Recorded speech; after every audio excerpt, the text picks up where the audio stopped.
नमस्कार, खबर सूत्र में आपका स्वागत है। मैं हूं आपके साथ अंकिता। चलिए बढ़ते हैं मुख्य खबर की ओर। मोदी सरकार 3.0 का पहला पूर्णकालिक आम बजट पेश हो गया है। बजट 2025 पर सबकी निगाहें टिकी थी। वित्त मंत्री निर्मला सीतारमण अपना 8वां बजट लोकसभा में पेश किया। इससे पहले वह 6 पूर्णकालिक और 2 अंतरिम बजट पेश कर चुकी हैं। दिल्ली केंद्रीय वित्त मंत्री निर्मला सीतारमण ने कहा, एक बात जो मैं निश्चित रूप से उजागर करना चाहूंगी वह है लोगों की आवाज पर प्रतिक्रिया देना, जिसके लिए प्रधानमंत्री मोदी अपने प्रशासन में जाने जाते हैं। यह एक बहुत ही उत्तरदायी सरकार है और इसके परिणाम स्वरूप आयकर सरलीकरण, जिसकी मैंने जुलाई में घोषणा की थी, वह पहले ही पूरा हो चुका है और हम अगले सप्ताह विधेयक लाएंगे। इसलिए यदि हम कराधान सहित सुधार की बात कर रहे हैं तो काम पूरा हो चुका है। यह बजट युक्तिकरण और सीमा शुल्क के बारे में भी बात करता है। टैरिफ को कम किया जा रहा है, टैरिफ को सरल बनाया जा रहा है। That we expect to achieve for Viksit Bharat. So this budget actually has given you several things on which you can understand how this economy is being planned to take forward a route towards Viksit Bharat. Secretaries have joined me. All of them would also come in to explain or answer and give clarity and so on. But one thing which I certainly would like to highlight is responding to the voice of the people, which is what Prime Minister Modi is known for in his administration. It's a very responsive government. And as a result, the income tax simplification, which I announced in July, is already completed in its works, and we shall bring the bill in the next week. So the income tax simplification, about which in July budget I have gone in detail to say, the work is completed within 6 months is what I said. Within 6 months we've brought the bill. It will be coming into the parliament next week. So if we are talking of reform inclusive of taxation, the work is done. This budget also speaks about rationalization in customs. Tariffs are being brought down, tariffs are being simplified, and also the basket which consisted of so many different tariffs for so many different commodities are now reduced. 8 were taken off earlier, 8 has been taken off now. So whatever remains now, 7 I think remains, and that is all about India's tariff picture. So the usual narrative which goes on saying, is India being too heavy on tariffs? No, you find that we've drastically reduced and also simplified. So this budget has so many things for. इस बार के budget से किसानों को मिलेगी ज्यादा मदद, PM Modi. आज देश विकास भी विरासत भी, इस मंत्र को लेकर चल रहा है। इस बजट में इसके लिए भी बहुत महत्वपूर्ण कदम उठाए गए हैं।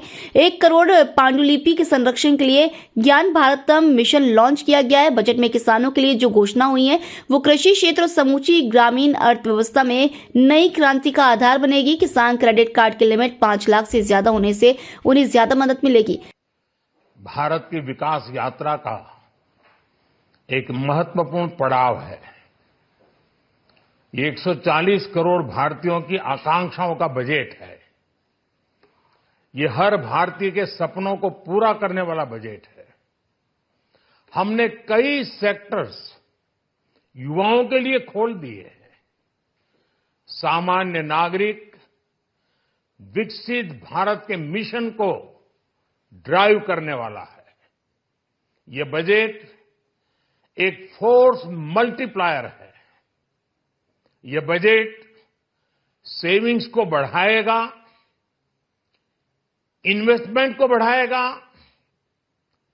कंजम्पशन को बढ़ाएगा और ग्रोथ को भी तेजी से बढ़ाएगा। मैं वित्त मंत्री निर्मला सीतारमण जी और उनकी पूरी टीम को इस जनता जनार्दन का बजट, पीपल्स का बजट, इसके लिए बहुत बहुत बधाई देता हूं। साथियों, वित्त मंत्री निर्मला सीतारमण की बजट पेश करने के बाद पीएम मोदी ने कहा कि ये बजट हर भारतीय के सपने को पूरा करने वाला है। ये जनता जनार्दन का बजट है। राज्य का खास ख्याल बिहार में मखाना बोर्ड की स्थापना, पूर्वी भारत को टारगेट कर बिहार में ही राष्ट्रीय खाद्य प्रौद्योगिकी, खाद्य प्रसंस्करण सुविधाएं बढ़ाना। ऐसी कोई नई बात यूनियन बजट में नजर नहीं आई है और जो समाजवादी पार्टी का आज चूंकि बजट पेश हुआ है, ये 11वां बजट है, लेकिन जो कुंभ हुआ है उत्तर प्रदेश में, तो जहां आंकड़े दिए जा रहे थे सरकार द्वारा, वहीं समाजवादी की यह मांग है कि जो कुंभ में जितने लोगों ने अपनी जान गंवाई है, जितने श्रद्धालुओं ने, उनके आंकड़े सरकार पेश करे और ज्यादा से ज्यादा लोगों को सहूलियत पहुंचाए, क्योंकि अभी भी जो लोग जो कुंभ में नहाने आए थे वो भटक रहे हैं और वो अपने परिवारजनों से नहीं मिल पा रहे हैं। तो हमारी मांग है कि जो गवर्नमेंट है, जो उत्तर प्रदेश की सरकार है, वह आंकड़े निकाले कि आखिरकार कितने लोगों की मृत्यु हुई है कुंभ में और क्या वजह रही है, और क्या यह सरकार जो दोषी ऑफिसर्स हैं उनके खिलाफ कार्रवाई करेगी कि नहीं करेगी। पटना आईआईटी में छात्रावास और अन्य सुविधाएं, पटना एयरपोर्ट का विस्तार, मिथिलांचल के लिए पश्चिमी कोसी नहर परियोजना का लाभ और अन्य कई घोषणाएं भी बिहार के लिए की गई हैं। राज्य में 7-8 महीने बाद ही विधानसभा चुनाव है। सीएम नीतीश कुमार की अगुवाई में एनडीए की सरकार के नेता बिहार के बारे में की गई कई विभिन्न घोषणाओं को लेकर खुश हो सकते हैं, लेकिन विपक्षी निशाने तो भी कई तरीके से जारी रह सकते हैं। सर, बजट में खास क्या है अगर कहे तो किसानों के लिए? ये आत्मनिर्भर भारत के निर्माण का बजट है। विकास की ललक, विश्वास की महक और विकसित भारत के निर्माण की तलफ है। कृषि और किसानों के कल्याण पर सर्वोच्च ध्यान दिया गया है। चाहे किसानों के निवेश की क्षमता बढ़ाने का सवाल हो, किसान क्रेडिट कार्ड पर अब 5 लाख रुपया तक मिलेंगे, कम उत्पादकता वाले जिलों में अच्छे बीज हो, उत्पादकता बढ़ाना हो, कृषि इंफ्रा का निर्माण हो, दलहन मिशन हो, अनेकों सौगातें किसान को दी गई है, कृषि कल्याण को दी गई है। मध्यम वर्ग को भी बहुत बड़ी सौगात मिली है, लेकिन गरीबों, महिलाओं और युवाओं पर भी विशेष ध्यान दिया गया है। मध्यम वर्ग की बात करें, बजट की बात करें तो इनकम टैक्स में भारी छूट दिया गया है। ये मध्यम वर्ग के लिए वरदान है। कोई कल्पना नहीं करता था कि इनकम टैक्स में छूट की सीमा 12 लाख रुपए तक हो जाएगी, और इसके लिए बहुत बहुत धन्यवाद वित्त मंत्री जी को और विशेषकर प्रधानमंत्री जी को। पर सरकारी पक्ष का कहना है कि बजट भाषण में बिहार का नाम कुछ बार आने का मतलब यह नहीं है कि अन्य राज्यों को कुछ नहीं मिला है, बाकी सभी राज्यों के साथ भी इंसाफ हुआ है।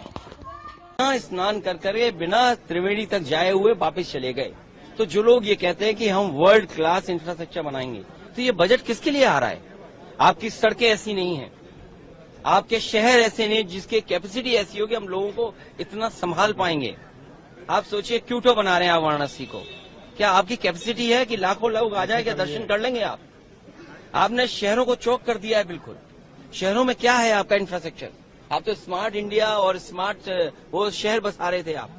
पब्लिक ट्रांसपोर्ट क्या है, हॉस्पिटल्स क्या है, एम्बुलेंस क्या है, तो क्या व्यवस्था दे रहे हैं आप? तो ये जो फिलहाल इस बुलेटिन में इतना ही। आप बने रहिए खबर सूत्र के साथ। नमस्कार।